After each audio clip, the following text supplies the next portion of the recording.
of that particular coal production. The fact of the matter is there's coal all over the place out here. I mean, we've got so much in the way of natural resources in this state, given the demands worldwide, not just the demands here within the nation, that we could be an economic engine, not just to Alaska, but to the country. But you know, you can't do that when you're treating the state as a national park. You can't do that when every resource extraction project, the majority of the cost is regulatory burden, because the feds put so many roadblocks in the way. And where the feds don't put roadblocks in the way, then you got these private rights of action. You talked about statutory change. Well, let's start with getting rid of the private rights of action that delay projects for year after year, or at least change it so if you go out and sue and cause delay on a multi-billion-dollar resource development project and you lose, well, you lose everything as well. And you got to put cost on those that end up going out and litigating and causing costs, because those costs are borne by all of us, not just the producer. They increase costs for all of us, and they cost us jobs here in the state. And a lot of people don't realize that. They think, oh, well, it's just a public interest litigation firm out there making sure things stay clean. Well, okay, if you believe that there's a role for it, then make sure that they incur the cost when they do wrong. And I think that there really does need to be some radical reform there. But even without that, you still got an Obama administration that's putting in offshore moratorium, Beaufort, touching sea, which are apples, not even apples and oranges. It's 100, 200 feet deep in the north, Gulf of Mexico, over a mile down, involving pressures twice as much as there. So, but I think that there's real opportunity, and not just for Alaska. I mean, it is something that can help the entire country. Talking about something else, icy straits. How many people have heard of icy straits in the southeast? And that's a potential tidal project where you could, of course, there are issues with the EPA and whether or not the undersea turbines would create sound waves that would hurt the stellar sea lion. I mean, that's the issue right now. But if you could actually put something, I mean, there is so much flow through that channel that it could power literally tens of thousands of homes, not just in the southeast, but even more energy than what the southeast in that area could use. So you have an energy going to Canada and provide energy there. So Alaska is a land of resources. And I'm kind of an all-of-the-above type guy when it comes to those resources. I mean, I'm not opposed to green energy. I mean, if it works, let's do it. But let's not obviously have a silly perspective that says that's the only thing we can do and end up like California. Free market. Because of it. What's that? Free market, right? Free market, that's right. Mandate. It's got to pencil out. It has to pencil out. Thanks.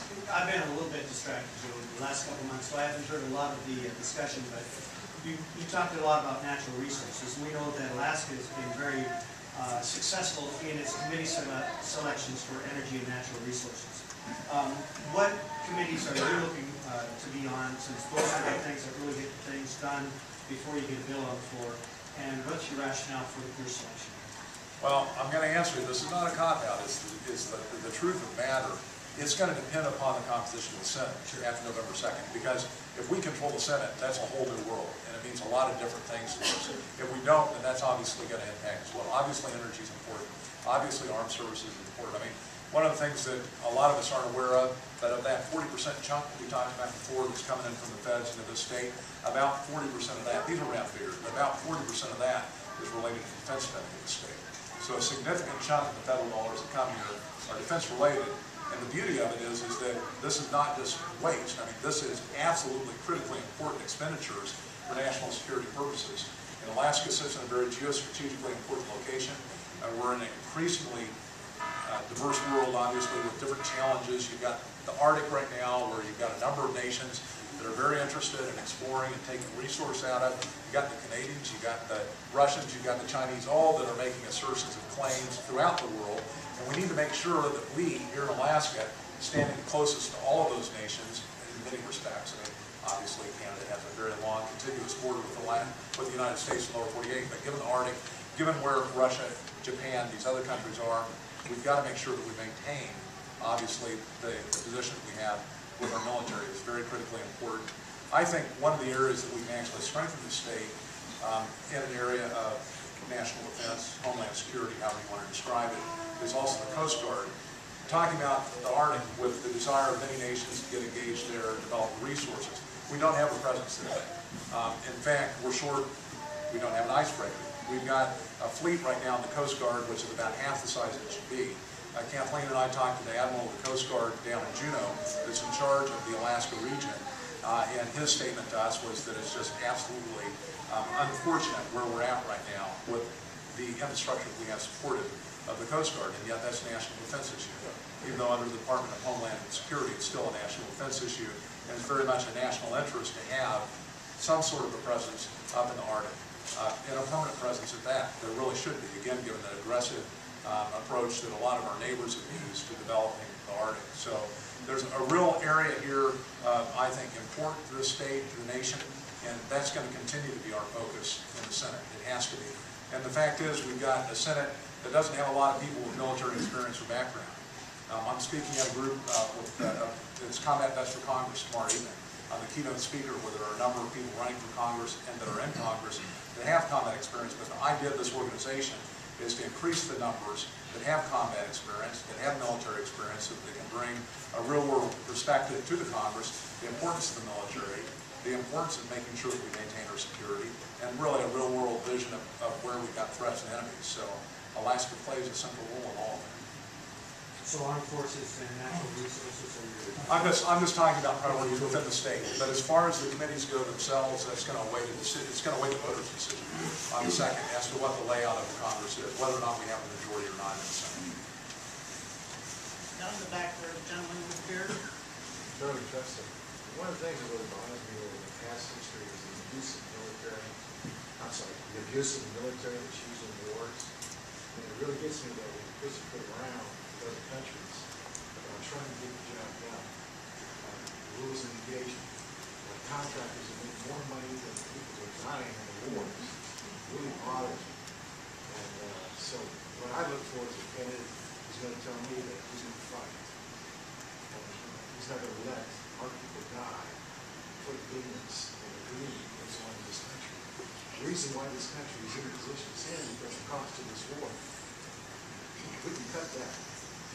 So I just want to know, basically I'm looking for a candidate. How do you feel about the military personnel?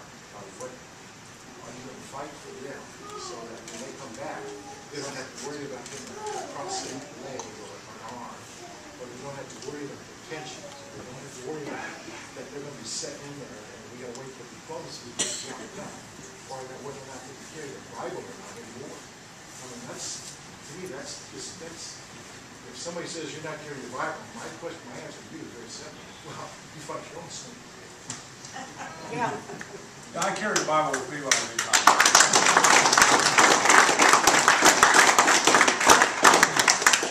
You know, let me tell you, the armed forces have got to have our utmost support, and that means where they're committed, we got to support them. But I will tell you that I'm against what I call feel-good foreign policy. I think this nation has got to be engaged in rooting out threats to it, but that doesn't mean changing governments, and that doesn't mean long-term endless deployments. They're very costly. I mean, we can do that all over the world. You know, where's the limit? Not only that, you know, where's the money? We don't have it. But instead, we do need to focus on making sure that the threats that are taken care of. And one of the reasons why is because I'm very concerned that if we, for example, have a weapon of mass destruction go off in one of our cities, it will absolutely have an adverse impact on democracy as we know it. Because we know that people will automatically go for security and put aside freedom if they see real threats like that. And so it's critically important. I mean, it's at the top. We've got to make sure that we address it, but it's got to be with a laser-like focus.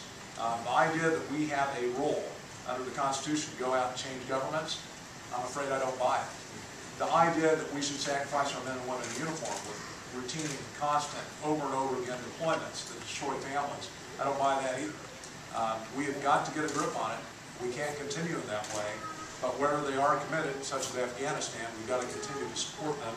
Artificial deadlines where you're committed to men and women in uniform, they do nothing but hurt us. But we do have to be focused on what the threats are, make sure that we achieve elimination of those threats, and not worry about whether or not we're establishing democracy in the region. Even though it might be a good thing, you know, but that's not what we make a decision based upon the federal government. Whether it's good or not, it's whether it's constitutional or not, and frankly, whether or not you can even do it. And I don't think that, you know, when you're dealing with a bankrupt nation and when you're dealing with nations that maybe for millennia don't have that system of government or have for one reason or another rivalries within the country that make it impossible, it's just not a good way to go. What is your thought on Alaska and our education system? I'm a supporter of education. You know, I'm an advanced supporter of education. And let me, that's just kind of a start point for the discussion. you know, my